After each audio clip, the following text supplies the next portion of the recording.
Proč by tě tohle video mělo zajímat, si říkáš? Protože je o mně.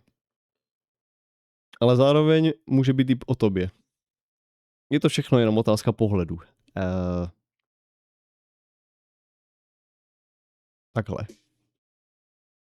Před 2 lety jsem začal tohleto všechno okolo toho natáčení a YouTube a toho basketbalu a takhle. Já už ten basket jakoby praktikuju delší dobu, ale před 2 lety jsem to jako si řekl, OK, jdeme prostě tou cestou toho YouTube, že to prostě budu zaznamenávat tu cestu. Sliboval jsem si od toho asi to, že mě to vysvobodí nějakým stylem z těch myšlenek, ve kterých jsem byl tenkrát, protože jsem byl jakoby po takovým, to nebyl ani rozchod, to byl asi měsíční situationship, který mě úplně rozmrdal myšlenky v hlavě, protože jsem byl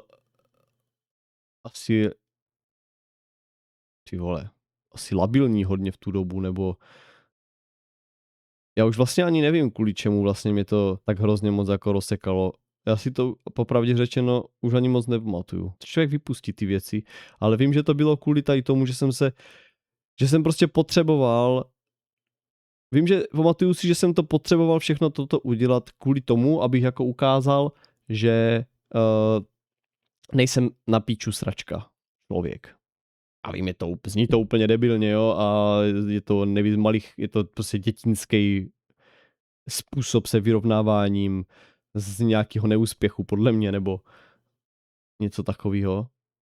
Normálně si člověk řekne, pičo, jebat na ňu, vole, prostě jdeme dál. Prostě ta holka už třeba na tebe nemá žádný vliv, dneska už na mě nemá žádný vliv, ale tenkrát prostě to člověk, v tu chvílky to vnímáš úplně jinak. Ale mě to prostě v tu dobu to se tak nastakovalo všechno možný.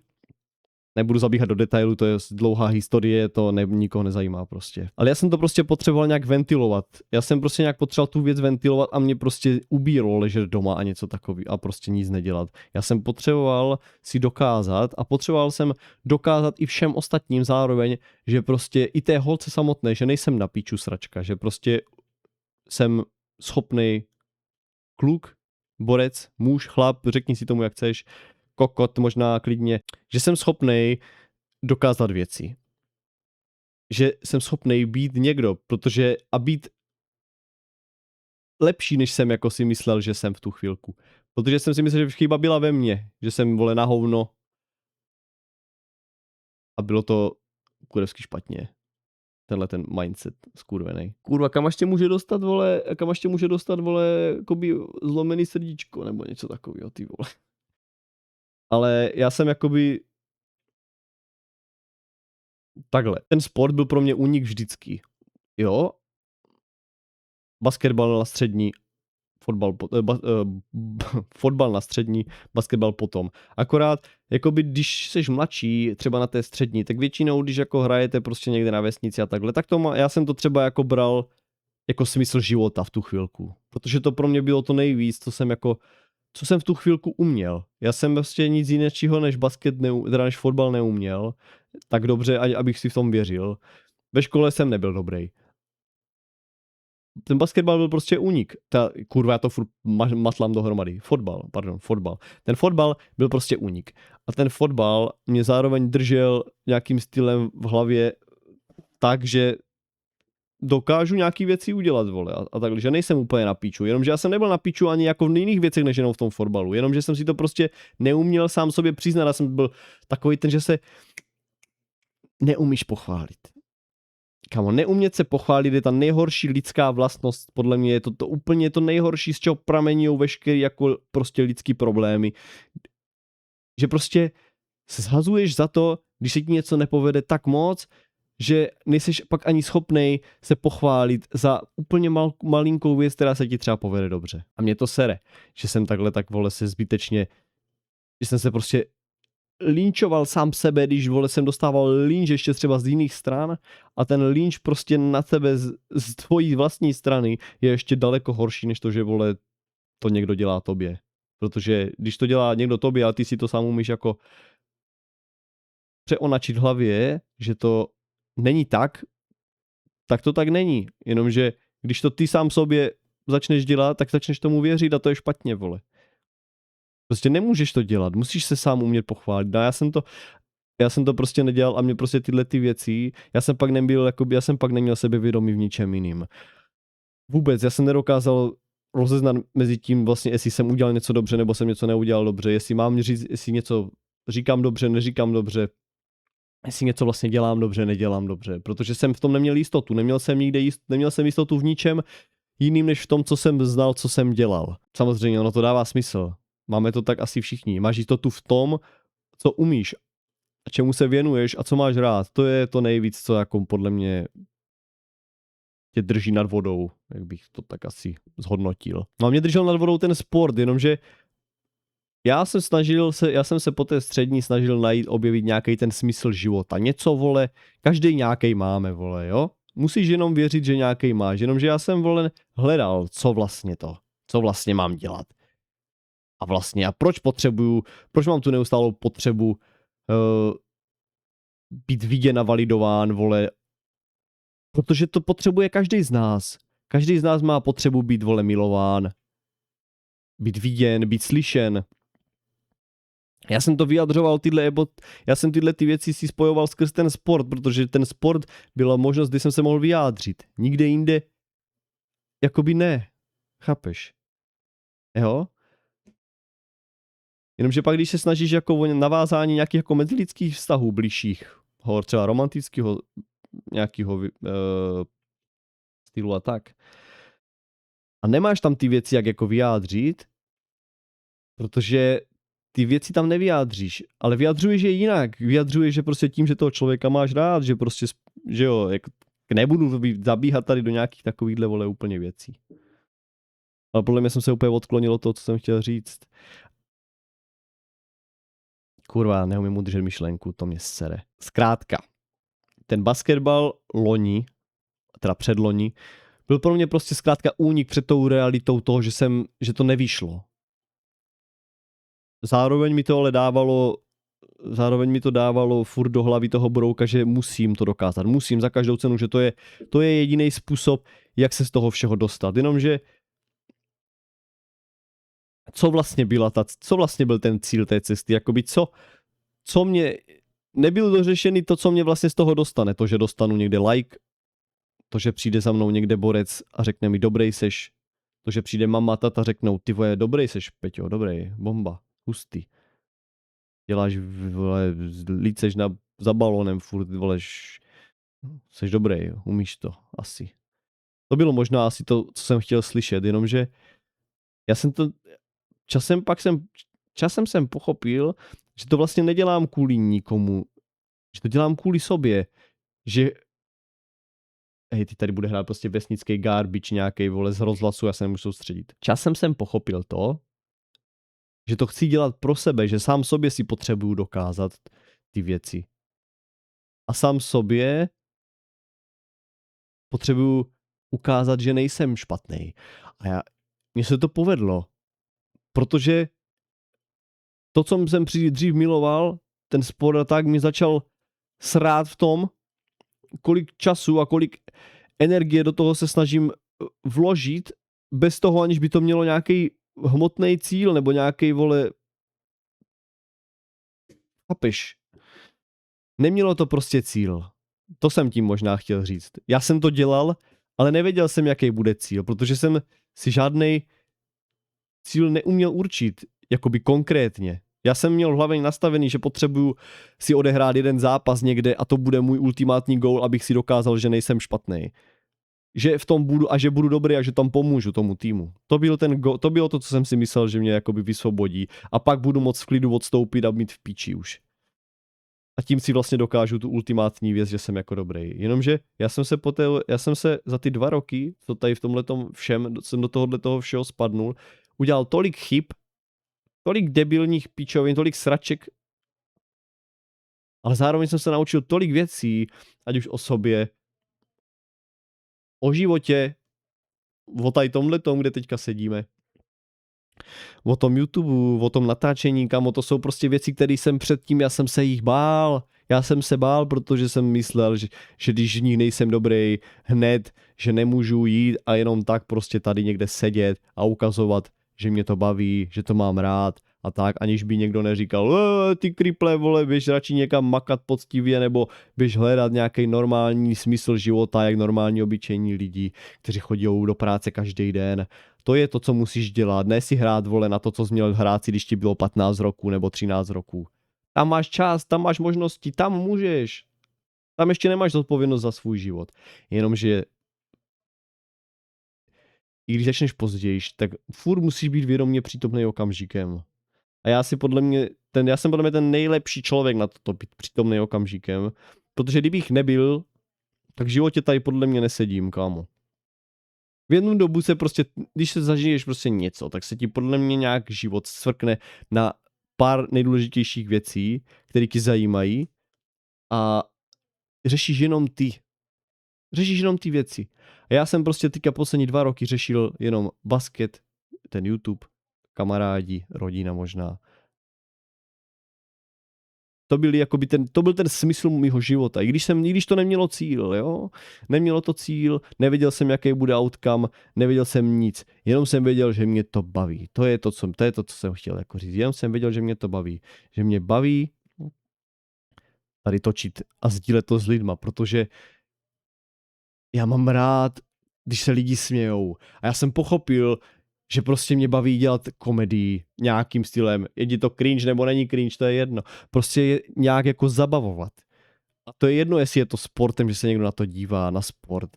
Je to jedno, jestli prostě věc, u které já se bavím a když vidím, že to může vykouzlit někomu dalšímu úsměv na tváři, je to hlavní. To bylo to gro toho, co jsem jakoby chtěl udělat. Ale ze začátku jsem byl tak sám v píči ze všeho, co se mi tenkrát stalo, že jsem to prostě neuměl udělat tak, aniž bych se prostě nezačínal sám sebe podkopávat ještě předtím, než to začalo, že to je na hovno. Už to má 20 minut a mě to sere, protože to budu muset sestříhat nějak a absolutně nevím jak, možná to natočím znova. Naučilo mě to tolik věcí teďka poslední 2 roky. Ty lidi, který jsem poznal, lidi, kteří mi pomohli z tohohle všeho, to jsou prostě věci, které nejsou zanedbatelné a já si myslím, že to jsou jedny z těch krásných momentů nakonec, protože i když zažiješ něco špatného, něco smutného nebo něco bolestivého, tak po každé bouřce vždycky vyjdou, vole, po každém bouřce vždycky vyjde slunce, jak se říká. Nevím, jestli se to říká, někde jsem to přečetl, takže mě nech, jo? Ale je to tak. A je to pravda. Já nejsem jiný, než ten, kdo sedí teďka za tím monitorem druhým, nebo takhle. Ani jsem si to nikdy nemyslel. Ani jsem si nikdy nemyslel to, že bych chtěl být slavný, nebo že musím být slavný, nebo takovou nějakou píčovinu. Mně to je vlastně úplně jedno. Mně to je vlastně úplně jedno. Já jenom chci, ať se lidi smějou a jsou k sobě hodní a hodní a dobří. Hodní a dobří, zasmějou se mezi sebou, nadají si, vole. Jsou prostě, mají k sobě blízko. Mají k sobě blízko. A neodhánějí se skrz nějaký jako nesmysly, který jsou malicherný v nějakým jako dlouhodobějším horizontu času, chápeš? A ať jsou lidi k sobě upřímní hlavně, ať mluví na rovinu, ať si prostě hnedka řeknou co, jak a na čem, ať ten druhý člověk hned ví, na čem jsou. Tolik bolestí a tolik času promarněného by se jako dalo zachránit. Mě to prostě baví, to tvoření. To tvoření je zase, teď ten YouTube celkově je pro mě jakoby jiná sféra toho, jak se můžu vyjádřit, chápeš? Takže já jsem si myslel, že musím dohrát někde v nějakém klubu, zahrát si tam něco a musí tam být aspoň malinký článek nějaké důležitosti. Ale selhal jsem. Nedostal jsem se do ničeho takového. Nemám to. Nemám žádnou takovou, nemůžu ti říct, že jsem to dokázal. Protože jsem to nedokázal. Ale kámo, za tu dobu, co jsem tomu goulu šel jakoby naproti, jsem se naučil daleko víc věcí, než kdybych hned za týden sehnal klub, tam si zahrál a řekl a mohl bych říct, tak ty vole, teď mám pohodu, už to nemusím dělat. Ne, já jsem vole až do teďka, až do letošního února, kdy jsem řekl prostě si stop, mně už to nestojí za to. Už mi to za to prostě nestojí. Ať se děje, co se děje. Byl jsem toho tak přežranej, toho neustálého mindsetu toho, že to musím za každou cenu udělat. Prostě musím. A prostě z té lásky, co jsem k tomu ze věcí měl, se stala postupem času, ne že nenávist, ale prostě odpor. Jakože si to už ani neužíváš potom. Že už ani nemáš radost z toho, když fakt jako překonáš se a jdeš i v ten moment, kdy se ti fakt nechce. Tohle hrozný, vole, schizofrení, vole, úplně výklad, co tady posílám, ale jakoby je to tak, to jsou ty myšlenky, co mě jako poslední 2 roky jako pronásledovaly, s tím, že jsem to potřeboval fakt jako ze sebe nějak dostat a skrz ty videa a ten basket, to bylo pro mě jako to vysvobození. Když jsem to neuměl, ty první videa jsou totálně garbage, jsou ubrečený, jsou, vole, nevím, ani jak bych to řekl, tohle to taky není, vole, žádný zázrak, ale ty první byly, jakože, já vím, že to je cesta, ale nenatočil bych to teďka už třeba. Protože vím, že tam prostě jsem ve stavu, kdybych to neměl natáčet takové věci, že tam prostě akorát předávám někde nějakou smutnotu, ty vole. To nechci. Já se chci smát, vole, já chci dělat blbiny, já se chci prostě bavit. Já chci prostě dělat ty věci, co mě bavijou. A chci chci inspirovat ty lidi, kurva. Ať se taky jdou zasmát. Jo, ať se prostě jdou pobavit, vole. Taky, klidně. Ať jsou k sobě prostě akorát lidi hodní. Ať jsou k sobě lidi hodní a podporujou se navzájem, kamo. To je to nejvíc, o co jde. Prostě o zážitky s lidma. O tu společnost, co s tebou jde tou cestou. To je to nejdůležitější, co se děje. To je to, co tě vysvobodí ve finále z těch tvých pout v minulosti. Nech to běžet, nech to být. Nech to tam už. Už se to nevrátí. Už se to stalo. Zanechalo to šrámy dobrý. Zalebě. Pofoukej je a běž dál. Prostě je to tak. Je to tak. Tohle byl můj jakoby asi rant, který jsem jako potřeboval zasypat nějakým stylem. Ono to moc asi nedává smysl, ale já to mám asi v píči. Prostě jsem to potřeboval říct tady takhle dementně, jak já jsem jakoby naučenej. Dal bych víc těch videí, kde se jako můžeme rozpovídat na nějaký jako, já bych na nějaký téma, tady tomuhle mě, jsou totiž docela blízká témata jakoby smyslu života a těch jako, nechci říct úplně filozofických jako věcí, ale možná to můžeme nějak jako nazvat, že to je filozofie nějakým stylem. Tak já tady sem tam něco zkusím zasypat, mám tady takový deníček, ve kterým mám sepsaný nějaký kvóty moudrostní, který jsem někde pozbíral po internetu nebo z knih od lidí a tak jako všeho možného. Není toho úplně moc, ale samozřejmě to budu časem jako rozšiřovat, jak poplyne čas, že jo, to je jasný. Jo. To je ono asi. Tak tím bych to asi dneska utnul. A já budu dál pokračovat, tak jak jedu doteď. Vlastně, no, ne doteď. Líp, odteď už jenom líp. Tímhletím videem všechno, co bylo, nechávám za sebou. Už se chci dívat jenom na to, co je teď. A podle mě to budou věci, které... Co to bude za věci? No prostě se chci dívat už jenom na to, co je teďka. To je to, co na čem záleží nejvíc. Co bude. Co bylo. Už se to nevrátí. Ať to bolelo sebe víc. It is simple as that. Tomu ver. Nic. Příští video, nějaký Logriders nebo něco ze streamu. Přijďte na stream, tam valím docela taky pecky, mám teďka nějaký plány. Nebudu říkat jaký, protože jsem kokot a neumím to dodržet. Takže si to nechám pro sebe. Takže se přijď podívat, jestli tě to zajímá. Zatím čus, vidíme se.